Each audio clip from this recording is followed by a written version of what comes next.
Students, welcome to Achievers Academy, and today we will be studying about the allotropes of carbon. तो आज हम क्या पढ़ने वाले हैं? आज हम पढ़ने वाले हैं कार्बन के allotropes के बारे में, right? What are the allotropes of carbon?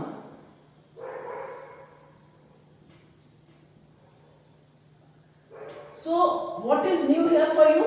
The word allotrope. सबसे पहले हमें समझना होगा कि हम एलोट्रोप्स कह रहे हैं कार्बन के बारे में थोड़ी जानकारी हमने पिछले वीडियोस में ले ली है। अब हम एलोट्रोप्स की बात कर रहे हैं, तो ये एलोट्रोप्स होते क्या हैं? ठीक है, सबसे पहले हमें जानना होगा कि हम एलोट्रोप्स किसको कहते हैं। एलोट्रोप्स बेटा वो होते हैं, लाइक सपोज कार्बन है, कार्बन ग्रेफाइट में भी होता है, कार्बन डायमंड में भी होता है, दोनों कार्बन की ही दो फॉर्म है, राइट। उसी तरह से कार्बन के और भी बहुत सारे एलोट्रोप्स हैं, लेकिन हम यहाँ पर जो पढ़ने वाले हैं वो हम डायमंड और ग्रेफाइट के बारे में पढ़ेंगे। तो एलोट्रोप इनको क्यों कहा गया है? क्योंकि इनमें एलिमेंट तो कार्बन ही है, लेकिन उसके जो एटम्स का अरेंजमेंट है वो डिफरेंट है। So allotropes are the different forms of element in which the atoms arrangement is different. Atoms are arranged in a different pattern. So what are allotropes? When atoms of a same element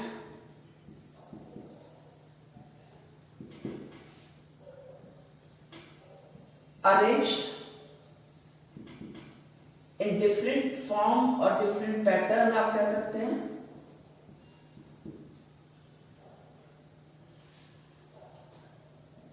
are called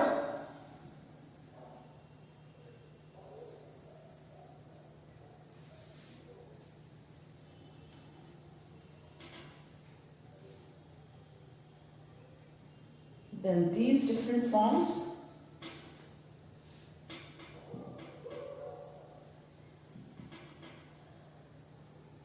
are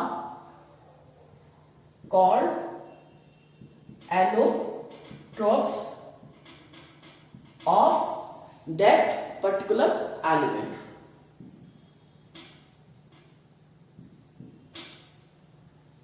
ठीक है, तो क्या हुए allotropes? When atoms of a same element, यहाँ पर same element कौन सा है? यह है कार्बन। ठीक है, तो हम किसके बारे में बात कर रहे हैं? कार्बन के। कार्बन एक एलिमेंट है, and when atoms of this element carbon are arranged in different forms, in different patterns, then these different forms are called allotropes of that particular element which we are talking about here, about carbon. ठीक है, अब हम carbon के किन allotropes की बात कर रहे हैं जो आपके सिलेबस में है, जो आपकी एनसीईआरटी बुक में है। 3 एलोट्रोप्स दिए गए हैं। पहला है आपका ग्रेफाइट, सेकेंड है आपका डायमंड, एंड थर्ड है आपका C60, राइट। इसमें भी हम ग्रेफाइट और डायमंड के बारे में ही ज्यादा पढ़ेंगे, क्योंकि इसी में डिटेल थोड़ा सा आपको पढ़ना है। तो जो आपके सिलेबस की बात है हम वही करेंगे, हम ज्यादा आगे नहीं जाएंगे डीप में, राइट। तो सबसे पहले हम देखते हैं ग्रेफाइट और डायमंड। एक और चीज होती है, जो एलोट्रोप्स होते हैं उनकी जो फिजिकल स्टेट होती है वो सेम होती है। तो यदि हम फिजिकल स्टेट की बात करेंगे वो तीनों की सेम होगी, यानी कि ये भी सॉलिड है तो डायमंड भी सॉलिड है एंड C60 भी सॉलिड ही है, राइट। एक चीज हम जब फिजिकल प्रॉपर्टीज की यहां पर बात करेंगे, सी ऑलवेज रिमेंबर जो फिजिकल प्रॉपर्टीज होती हैं वो फिजिकली किस तरह से अरेंजमेंट है एटम्स का उस पर डिपेंड करती हैं। तो physical properties will be different, these are not same. इन तीनों की आपस में फिजिकल प्रॉपर्टीज अलग अलग होंगी, बट यदि हम केमिकल प्रॉपर्टीज की बात करेंगे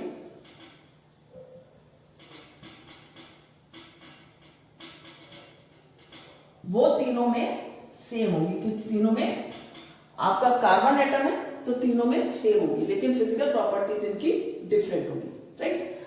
अब हम देखते हैं इतना समझ में आ गया होगा, एक बार फिर से इसको देख लेते हैं। When atoms of a same element are arranged in a different pattern, जब किसी भी एक एलिमेंट के एटम्स डिफरेंट पैटर्न में अरेंज है तो उसको हमने एलोट्रोप कह दिया। हम यहाँ पर किसके एलोट्रोप्स की बात करने जा रहे हैं? कार्बन के एलोट्रोप्स की, राइट। कार्बन के किन एलोट्रोप्स के बारे में हमको पढ़ना है? ग्रेफाइट, डायमंड और C60 के बारे में। तीनों की फिजिकल स्टेट हम देखेंगे क्या है। तीनों की फिजिकल स्टेट सॉलिड है, राइट। तीनों की फिजिकल प्रॉपर्टीज क्या होंगी? एक दूसरे से अलग होंगी, डिफरेंट होंगी। केमिकल प्रॉपर्टीज क्या होंगी? तीनों की सेम होंगी, राइट। नाउ अब हम क्या देखने जा रहे हैं इसमें कि किस तरह से इसके जो ग्रेफाइट की प्रॉपर्टीज क्या है और डायमंड की प्रॉपर्टीज क्या है। So now see the features of graphite and diamond. There are two structures of carbon or allotropes of carbon in the different forms, in the different structures. These are graphite and diamond. So let's see how the carbon is arranged in these two. किस तरह से diamond में और graphite में carbon atom arrange है। You know graphite किससे मिलकर बना है? कार्बन एटम से, राइट। डायमंड किससे बना है? इसमें भी कार्बन ही कार्बन है। तो दोनों में कार्बन है, तो दोनों में अंतर क्या है? What is the difference in between, right.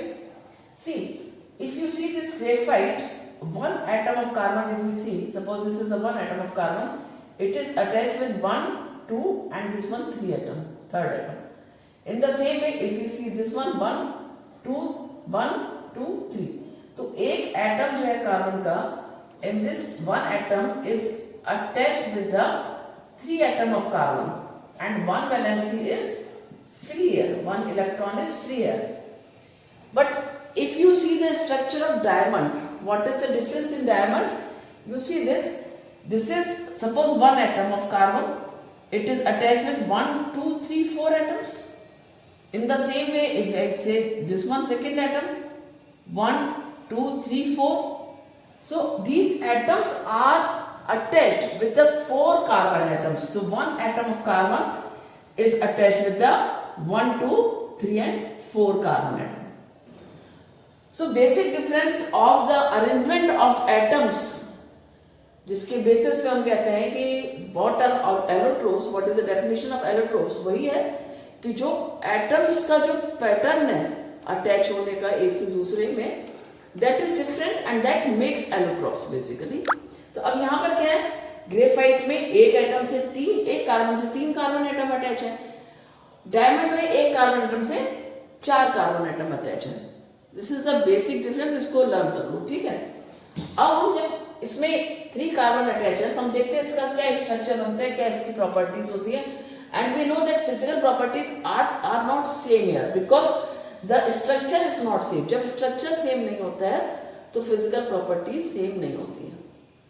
Chemical same रहती है तो क्योंकि केमिकल ये भी कार्बन से बना है, वो भी कार्बन से, but physical properties will not be same.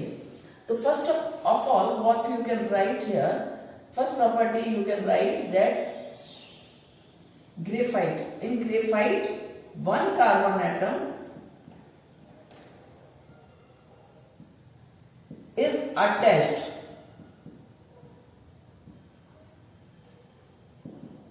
with 3 carbon atoms. See, we have seen कि किस तरह से एक कार्बन एटम 3 कार्बन एटम के साथ में अटैच है। अब हम सेकेंड क्या ले सकते हैं? अब क्योंकि यहाँ पर सिंपल स्ट्रक्चर है, इसमें क्या है? स्ट्रक्चर एक के ऊपर एक लेयर फॉर्म हो रहा है। जो एक के ऊपर जो लेयर फॉर्म हो रही है उस वजह से क्या हो रहा है? ये आपका 2D स्ट्रक्चर बन रहा है, ठीक है। लेयर फॉर्म हो रहा है तो we can say form layers.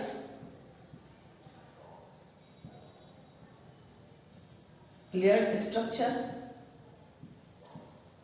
ठीक है। लेयर किस तरह से होती है? जैसे एक के ऊपर एक layer. As you know that you use pencils की लेड जो होती है वो ग्रेफाइट की बनी होती है। अब हम पेंसिल से जब लिखते हैं तो क्या होता है?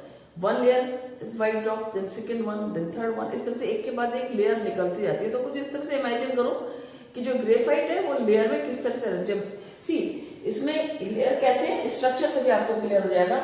ये जैसे आपका एक वन लेयर हो गई, this is the second layer. तो इस तरह से और भी बहुत सारे लेयर्स होते हैं, राइट। फिर चूंकि लेयर्स में फॉर्म होता है इसलिए ये सॉफ्ट होता है, it is very soft, it is slippery. Graphite जो है एक स्लिपरी सब्सटेंस है and it has the properties of lubricant also, right? So it is used as a lubricant also. इसके अलावा क्या हो सकते हैं यहाँ पर? You know that carbon has जो ग्रेफाइट का कार्बन है, हर कार्बन एटम के पास एक फ्री इलेक्ट्रॉन है। अब एक फ्री इलेक्ट्रॉन होने की वजह से ये इलेक्ट्रिसिटी भी कंडक्ट कर सकता है। So hence it is a good conductor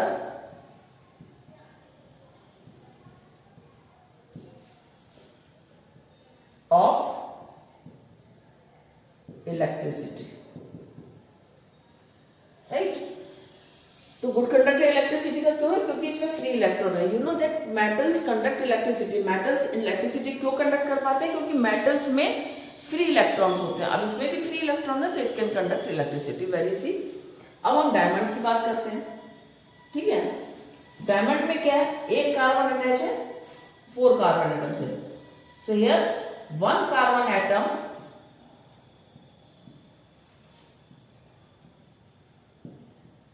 is attached with 4 carbon atoms.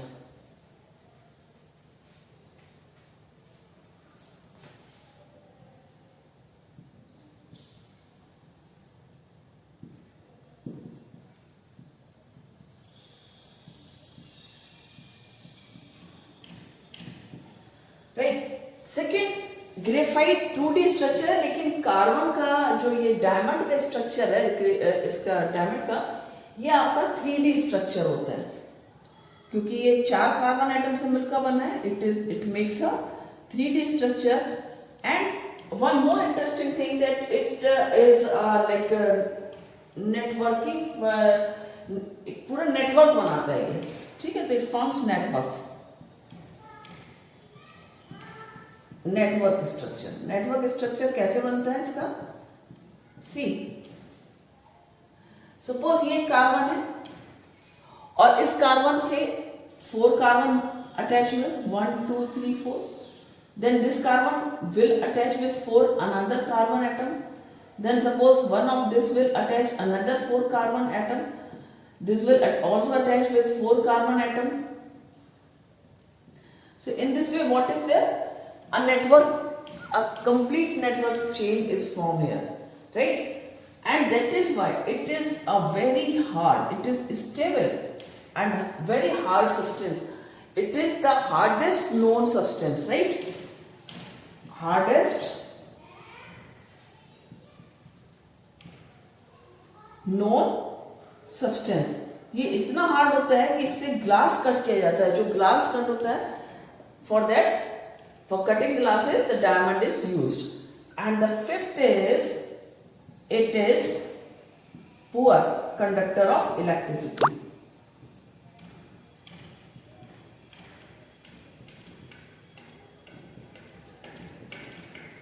अब ये poor conductor of electricity को है, you know that यहाँ पर 1 carbon is attached with 4 carbon atom. यहाँ पर एक कार्बन 4 कार्बन से जुड़ा है, तो इसकी कोई फ्री इलेक्ट्रॉन तो बचा नहीं।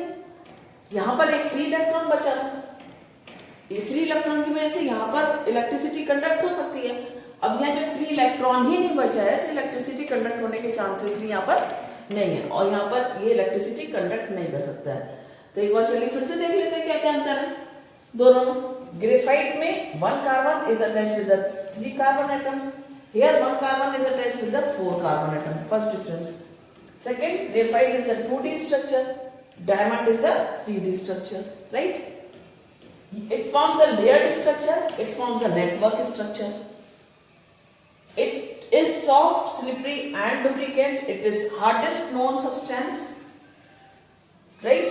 It is good conductor of electricity and it is poor conductor of electricity. So these are the differences in physical properties of diamond and graphite, structure wise and what properties they have, you can learn it, right? And इसके अलावा diamond ये nature में तो हमारे मिलता ही है, nature में ये पाया जाता है, बट उसके अलावा हम आर्टिफिशियल डायमंड भी बना सकते हैं. Artificial diamond is made, you know that if carbon is subjected, simple carbon, if it is subjected under high pressure and high temperature, then it changes to diamond, right? तो वो जो diamond होते हैं artificially made diamond में और natural diamond में वैसे कोई ज्यादा अंतर नहीं होता है, बट आर्टिफिशियली मेड डायमंड जो होते हैं वो बहुत छोटे होते हैं साइज में, राइट? शाइन उतना ही करेंगे जितना ये करते हैं. क्लियर? अब एक और जो थर्ड आपका मैंने बताया था, that is C60, and this C60 is Buckminster Fuller, right? यहाँ लिख लेते हैं इसको C60 जो आपका वो Buckminster Fuller है, right?